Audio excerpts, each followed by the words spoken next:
Hello नमस्कार, कैसे class में आप सभी का बहुत बहुत स्वागत है। मैं नरेंद्र कुल्हेरी और आप पढ़ रहे हैं नीट और अनेक कॉम्पिटिटिव एग्जाम्स के लिए पूछे जाने वाले महत्वपूर्ण प्रश्न। और आज इसके अंदर हमने कक्षा 11 का जो विमाओं का एक टॉपिक है जिसको आप लोगों ने बहुत अच्छे तरीके से पढ़ा है, इसका चुनाव किया है और इससे संबंधित कुछ महत्वपूर्ण प्रश्न हैं जो हर एक प्रतियोगी परीक्षाओं में पूछे जाते हैं। चलिए शुरू करते हैं आज के टॉपिक।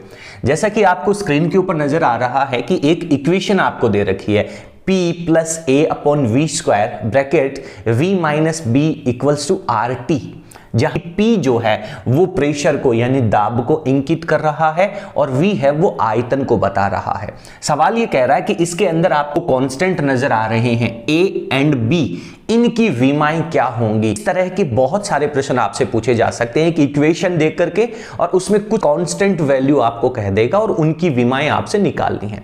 देखिए एक बात जानते हैं, अगर मैं आपसे कहूं कि आपके पास 5 रुपए और 50 पैसे हैं, क्या आप उन दोनों को जोड़ करके 55 बोल सकते हैं? बिल्कुल नहीं बोल सकते। अगर मैं आपसे कहूं कि आपके पास 4 किलोमीटर की दूरी है और 10 मीटर की दूरी है, तो क्या 4 और 10 को 14 बोल सकते हैं? बिल्कुल नहीं बोल सकते। आप कहेंगे कि सर भौतिक राशियां तभी जुड़ सकती हैं जब उनके मात्रक एक जैसे हों। 4 किलोग्राम में किलोग्राम ही जोड़ा जा सकता है, मीटर में मीटर ही जोड़ा जा सकता है। सेम उसी तरीके से बेटा मैं आपको बताना चाहूंगा कि विमाओं के अंदर भी यही फंडामेंटल लगता है। विमाओं में दो अलग अलग विमाएं गुणा जरूर हो सकती हैं, दो अलग अलग विमाओं का विभाजन जरूर हो सकता है, लेकिन दो अलग अलग विमाओं का योग कभी भी नहीं हो सकता। योग हमेशा एक जैसी विमाओं का ही होगा, माइनस में भी हमेशा एक जैसी विमाओं का ही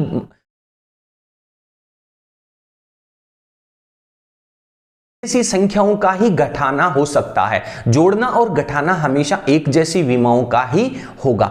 तो चलिए इस क्वेश्चन को पढ़ते हैं। देखिए पहले ब्रैकेट में आपको दो संख्याएं नजर आ रही हैं, एक P है और दूसरा A अपॉन वी स्क्वायर है, यानी कि ये एक विमा है और ये पूरी की पूरी है वो एक विमा को डिनोट करेगी और ये दोनों एक दूसरे में प्लस हो रही है।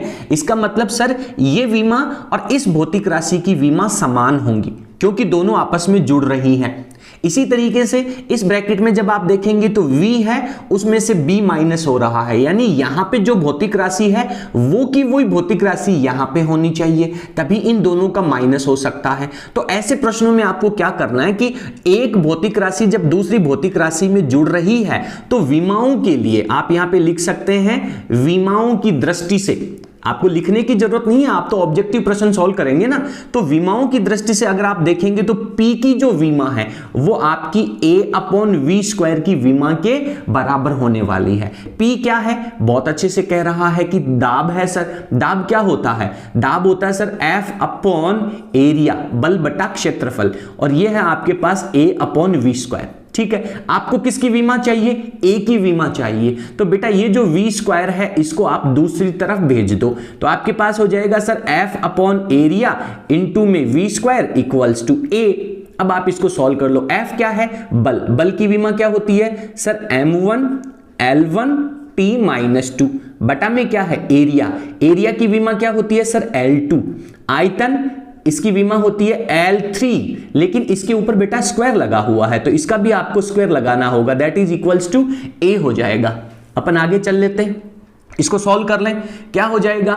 A के बराबर में लिख देता हूं, M तो सिर्फ मेरे पास एक ही है तो M की पावर 1 आ जाएगी। L की बात कर लो, L की पावर 2 3 की घात 2 तो 6 हो गई और एक इसके ऊपर यहां पे है 7 हो गई। 7 में से बटा में 2 है तो ऊपर कितनी बचेगी?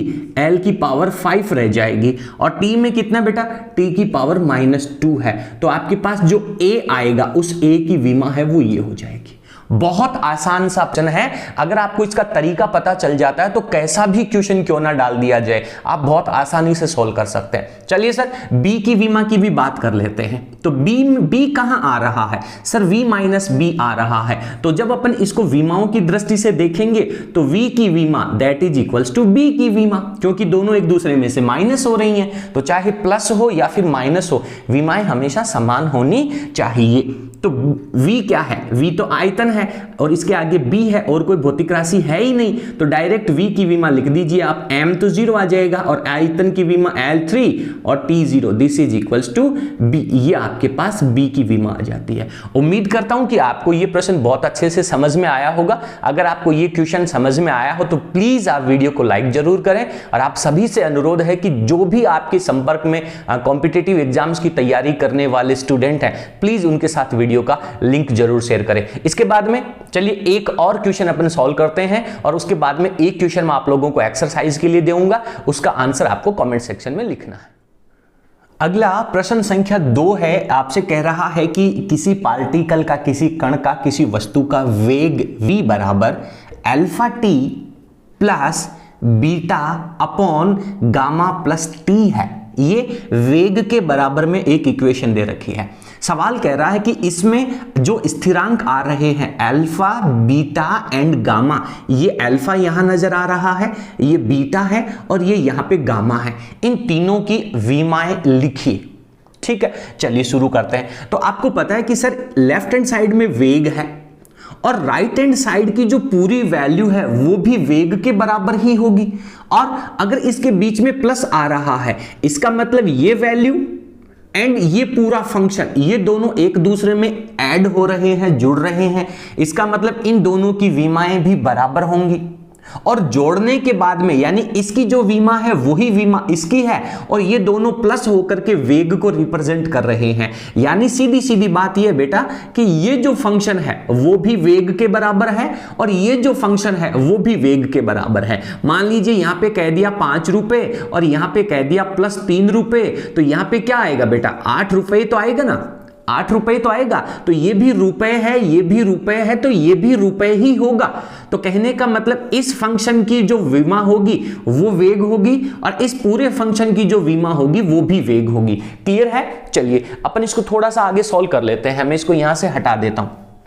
तो आप क्या लिख सकते हैं, सर वेग बराबर अल्फा टी, आपको किसकी विमा निकालनी है, सर अल्फा की निकालनी है, तो टी को क्या कर दीजिए, बटा में भेज दीजिए, तो वेग upon time that is equals to alpha. अब वेग की विमा क्या होती है, सर m0 L1 t -1 और बट्टा में टाइम आ रहा है तो टाइम की विमा भी t1 होती है, ये ऊपर जाएगी तो m0 L1 t -2 हो जाएगी। Is the dimension of alpha in this equation, इस समीकरण में अल्फा की राशि आ जाएगी। क्लियर है? दूसरे में चलते हैं। अब आप बेटा बीटा की विमा कैलकुलेट करने से पहले आप गामा की विमा निकाल लें। देखिए गामा और टाइम दोनों एक दूसरे में ऐड हो रहे हैं, तो आप जानते हैं कि सर दोनों की विमाएं समान होंगी, यानी गामा की विमा और टाइम की विमा दोनों की विमा समान होगी। देखिए जो प्लस और माइनस वाली फंक्शन है ना, उसको पहचान करनी होती है, उसका आइडेंटिफिकेशन आप लोगों को करना होता है। तो गामा और टाइम दोनों प्लस हो रहे हैं, तो आप डायरेक्ट यहां से लिख सकते हैं कि सर गामा की जो डायमेंशन होगी that is equals to time की डायमेंशन, और टाइम की डायमेंशन क्या हो जाएगी, m0 L0 और t1 हो जाएगी। क्लियर है? तो इसके बटा में क्या है, ये पूरा टाइम का फंक्शन है। ऐसा मत कर देना कि टाइम प्लस टाइम 2 टाइम हो जाएगा, वो केवल जब दो विमाएं जुड़ेंगी ना तो केवल उसका गणितीय पोर्शन डिफरेंट हो जाएगा, मात्रक सेम रहेगा। गामा को और टाइम को जब आप जोड़ोगे तो वो टाइम ही रहेगा, सेकंड ही रहेगा। ठीक है, तो अब आप क्या कर रहे हो, आपको पता है कि सर बीटा अपॉन में ये किसकी विमा है, यहां पे विमा क्या आएगी, सर टाइम आएगी। तो सर बीटा अपॉन टाइम वो किसके बराबर था, वेग के बराबर था। बात समझ में आ रही है? बीटा अपॉन टाइम, गामा की विमा तो आपने निकाल ली, तो ये time plus time, second plus second, second ही तो रहेगा ना विमा। तो आपके पास नेक्स्ट इक्वेशन क्या बन जाएगी, sir v this is equals to beta upon, मैं सिर्फ टाइम ही लिख देता हूं क्योंकि गामा लिखोगे तो आप थोड़ा सा कंफ्यूज हो जाओगे, और गामा की विमा आपने निकाल ली तो आपको समझ में आ गया। आपको क्या चाहिए, सर बीटा की विमा चाहिए, तो बेटा टाइम को दूसरी तरफ भेज दो तो ये वेग इनटू टाइम हो जाएगा। अब आप इसकी विमा निकाल लीजिए, तो वेग में m0 L1 t -1 होता है और टाइम से आप इसे मल्टीप्लाई करेंगे। क्लियर है ना। तो टाइम से जब आप मल्टीप्लाई करेंगे तो t की पावर यहां पे 1 लग जाएगा, तो finally value m0 L1 and t0 हो जाएगी।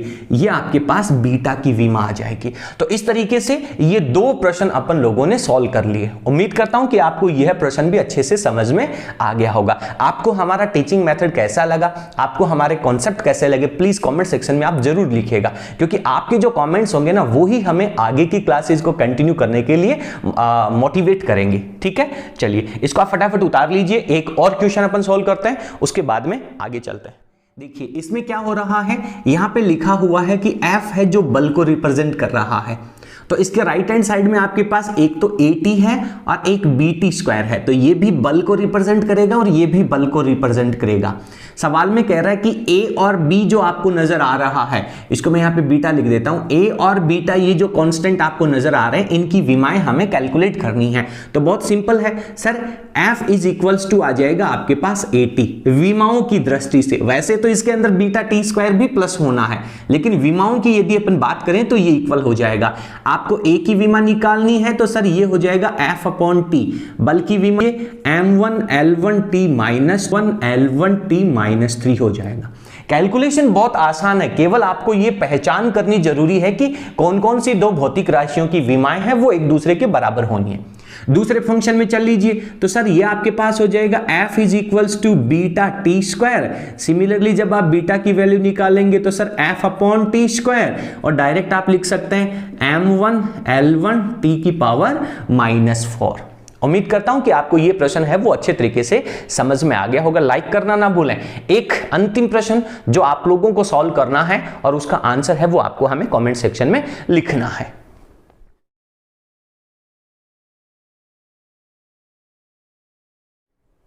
ये आप लोगों के लिए एक एक्सरसाइज का प्रश्न है।